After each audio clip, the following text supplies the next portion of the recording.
د ننګرهار کانال شرکت مسؤلینو د یو کمپاین په ترڅ کې له خلکو غوښتنه وکړه چې نور د خپل ماشومان په نهرونو او سیندونو کې له لامبلو منع کړي، ځکه د دوی په خبره هر کال د کانال په نهر کې ماشومان لامبي چې بیا یې اوبه وړي او دوی مجبور دي چې نهر ورته وچ کړي او دغه چاره د کانال ریاست د ځمکو د تخریب او وچوالي سبب ګرځي. د ننګرهار کانال رئیس مولوي غلام رحمان کظیم په دې اړه داسې وایي: زموږ غوښتنه ستاسو د لارې نه د دې خپلو هېوادوالو نه دا ده چې خپل بچی دې دلته مهار کړي او خپل بچي دې په دې کانال کې نه پرېږدي چې لاندې، ځکه په دغه هفته کې زموږ دا څلورم کیس دی چې یو ماشوم وړي او بیا خلکو غوښتنې چې موږ ته کانال بند کړي. د کانال د نه بندولو په صورت کې دوی ته غم په کور کې پروت او هم یې دغه ناداره کوي، بچی ناداره کوي،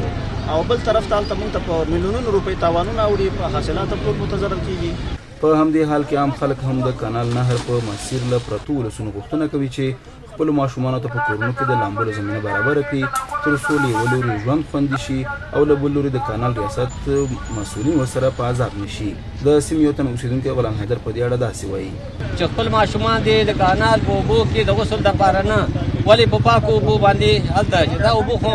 تاسې ګورئ چې د کوم ځای نه راځي او داسې د څښاک او د غسل کولو دپاره مناسب هم نه دي. باید یاده شي چې هر کال د اوړي په موسم کې لسګونه ځوانان او ماشومان سیندونو او نهرونو کې د لامبلو پر مهال خپل ژوند د لاسه ورکوي چې